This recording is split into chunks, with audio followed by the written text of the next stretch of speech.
galerinha, sejam muito bem-vindos! Eu sou Camila Gandini e o tema do vídeo de hoje é a empregabilidade da pessoa com deficiência. Se você está assistindo esse vídeo, provavelmente você, assim como eu, seja uma pessoa com deficiência, e se não for, aproveita para salvar o link e compartilha esse vídeo com todas as pessoas com deficiência que você conhece, não importa qual a deficiência, a gente está todo mundo junto nessa causa. Esse tema ele é super importante, então antes da gente conversar, já deixa um like, já salva o link para depois compartilhar com os amigos nas suas redes sociais, no Facebook, no WhatsApp e vamos ao que interessa. O tópico empregabilidade da pessoa com deficiência é um assunto e uma bandeira que a gente vai precisar levantar durante muito tempo ainda, tomara que não para sempre, tomara que um dia a gente não precise mais falar disso, mas por enquanto a gente precisa falar, a gente precisa gritar e a gente precisa lutar pelos nossos direitos.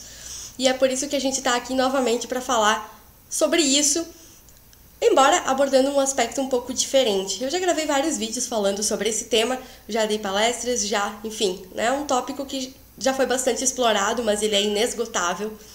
E o que eu queria conversar com vocês hoje, queria trocar uma ideia sobre as vantagens do serviço público para pessoa com deficiência.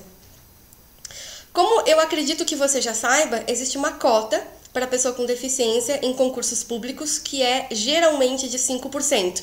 Em alguns estados e municípios essa legislação pode ser diferente.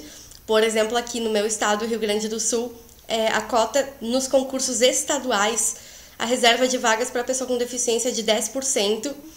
Em alguns lugares também pode ser diferente, mas a lei federal é 5%, ok? Existe uma legislação que rege também a cota nas instituições privadas. Eu não vou me deter muito nesse assunto, mas empresas que têm mais de 100 funcionários têm uma cota progressiva, eles precisam preencher de 2 a 5% das vagas com pessoas com deficiência. Só que, no caso do serviço público, essas cotas elas são efetivamente preenchidas. No caso das instituições privadas, eles têm uma prerrogativa que eles podem pagar uma multa para o Ministério do Trabalho e não empregar ninguém, né? E, assim, efetivamente é isso que eles fazem. Como empregar uma pessoa com deficiência muitas vezes requer reforma, requer adaptação, requer toda uma preparação daquele ambiente para estar recebendo uma pessoa com deficiência. Daqui a pouco eles vão empregar um cadeirante, precisa fazer uma rampa porque não tem rampa para chegar no local onde a pessoa vai trabalhar. Então isso tudo, além de despender dinheiro, despende trabalho. E aí, para o capitalismo, né, é mais fácil despender somente dinheiro, né? E aí tu não precisa, inclusive, se dar ao trabalho de fazer uma reforma, de fazer uma adaptação e de trabalhar as cabeças, né? As cabeças da equipe.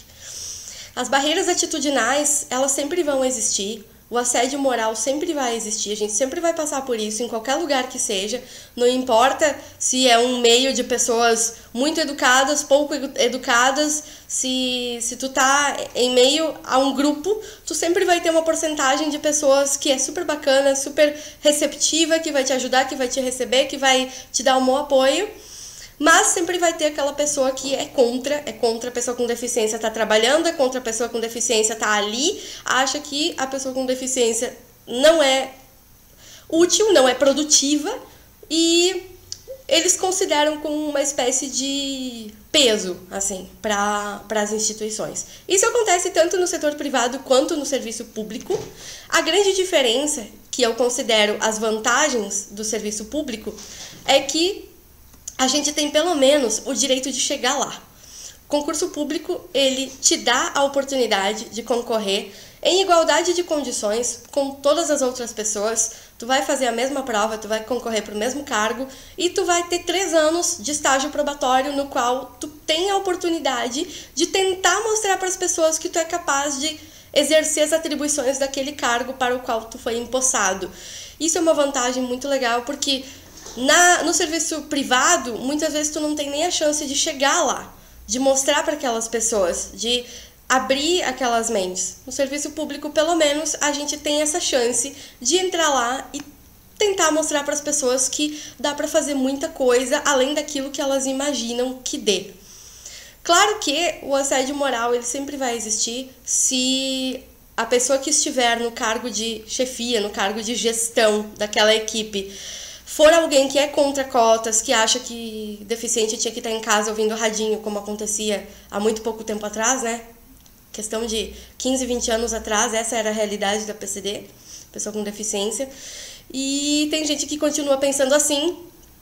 Se alguém com essa cabeça tiver num cargo de chefia, complica muito, dificulta muito a nossa possibilidade, mas ainda assim a gente tem o estágio probatório e ainda assim, apesar dele não concordar que tu esteja ali, apesar dele achar isso um absurdo, um saco, ele vai ser cobrado pelo fato de tu estar sendo utilizado ou não, porque obviamente o interesse público é que tu trabalhe, né? E não fique lá só recebendo salário. Então, é uma vantagem nesse sentido da gente ter essa chance de chegar lá e de mostrar para as pessoas o que a gente consegue fazer. E também tem a vantagem de que, por mais que algumas pessoas sejam contra, por mais que algumas pessoas te coloquem uma pressão psicológica, te imponham barreiras, te assediem de alguma maneira, ainda assim eles não podem se livrar de ti do nada. Precisa acontecer um processo administrativo, e tu ainda tem direito à defesa judicial, se for necessário. Então, é uma segurança que a gente tem de que as pessoas, apesar de não quererem admitir, de não gostarem, de não estarem abertas a essas possibilidades, elas ainda assim não vão poder te tirar dali. Elas podem infernizar a tua vida, isso é verdade, podem infernizar a tua vida. Infernizam, definitivamente infernizam. E é por isso que surge uma das minhas frases polêmicas que eu costumo dizer: se for para sofrer, que seja ganhando bem. Por quê? Porque no serviço público a gente tem uma média salarial bem acima da média normal, né? Da população em geral. E inclusive para cargos de nível médio, no serviço privado, tu nunca vai ter um salário de 4, 5 mil reais tendo somente nível médio. Isso só acontece em serviço público. Então, é uma vantagem legal para nós que temos necessidades mais específicas e que muitas vezes são caras. A gente precisa gastar com tecnologia assistiva, a gente precisa gastar com tratamento de saúde, com medicação, porque deficiência não vem sozinha, ela normalmente tem uma série de questões associadas e o nosso custo de vida é mais alto, a gente precisa gastar mais para se locomover, para ter acessibilidade, uma série de coisas, né? E essas vantagens, elas realmente trazem um diferencial, e vem mais uma das minhas frases polêmicas. Pelo menos a gente vai estar sofrendo assédio moral, a gente vai estar sofrendo barreiras atitudinais por parte das pessoas, mas mesmo assim a gente ainda tem pelo menos um salário legal que te permite pagar o terapeuta, que custa bem caro, diga-se de passagem. Então, eu trabalho no serviço público já há 5 anos, eu acho. A gente tá em que ano mesmo? 2018? 5 anos. Eu já tô no serviço público há 5 anos.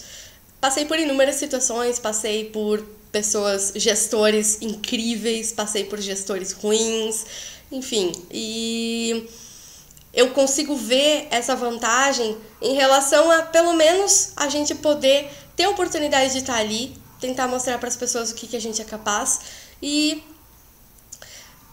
não ter a possibilidade da pessoa simplesmente te excluir definitivamente, te deixar sem função, porque ela também vai ser cobrada por isso, mesmo que ela não concorde, tá certo? Essas são as vantagens que eu enxergo. E também tem as outras vantagens de modo geral, né? Que a gente, para concorrer a um concurso público, não interessa de onde tu vem, não interessa se tu tem dinheiro, se tu não tem dinheiro, se tu é branco, se tu é preto, se tu vem do norte, do sul, sabe? Não importa, tu pode ser qualquer pessoa, tu não precisa nem ter dinheiro, tu pode pedir isenção da taxa de inscrição, então não tem nem desculpa. Qualquer pessoa pode fazer concurso público. Estudar para concurso público não é caro. Se tu não tiver condições de pagar um cursinho, tu pode estudar sozinho pela internet. Toda a legislação tá lá no site do Planalto. Tem muita aula online gratuita, tem muita videoaula, tem muita aula em PDF, tem muito material disponível internet afora. Então, é uma possibilidade real que a gente tem de ter um emprego que vai efetivamente trazer um diferencial para a nossa vida, que também vai colaborar para que a gente esteja inserido no mercado de trabalho e podendo mostrar para a sociedade que a gente consegue fazer muitas coisas, que a gente consegue ser útil para a sociedade, o que normalmente não acontece nas instituições privadas. Existem pessoas com deficiência que estão no setor privado e que são bem-sucedidas? Existe sim, claro. Sempre vai existir exceções, mas ainda é uma realidade muito rara, ainda é uma situação que acontece muito pouco. Então, a gente vai tratar aqui como uma generalidade. Na generalidade, não acontece isso. A gente sabe que, de modo geral, não é assim que as coisas funcionam. Graças a Deus existem exceções, graças a Deus existem pessoas que estão abertas, existem deficientes trabalhando em empresas privadas que são bem remunerados e reconhecidos pelo seu trabalho. Que bom que isso acontece, isso dá esperança pra gente, faz a gente pensar que, uau, sabe, ainda tem gente que aceita e abre a cabeça para a gente poder mostrar aquilo que a gente é capaz. Mas a realidade, como um todo, assim, de um modo geral, a gente sabe que não é essa. E é por isso que a gente precisa continuar levantando essa bandeira e falando sobre a empregabilidade da pessoa com deficiência, porque é um tópico que ainda vai ser importante por muitos e muitos anos. Valeu, galerinha! Se você curtiu esse vídeo, se você achou essas informações úteis, se você tem alguma opinião para deixar, deixa nos comentários, aproveita e dá um like, dá uma curtida no vídeo. Isso é importante pra gente saber que vocês estão gostando, pra gente poder continuar trazendo tópicos interessantes, reflexões importantes, conteúdos relevantes e gratuitos para vocês, ok? Muito obrigada pela atenção, beijo e até uma próxima!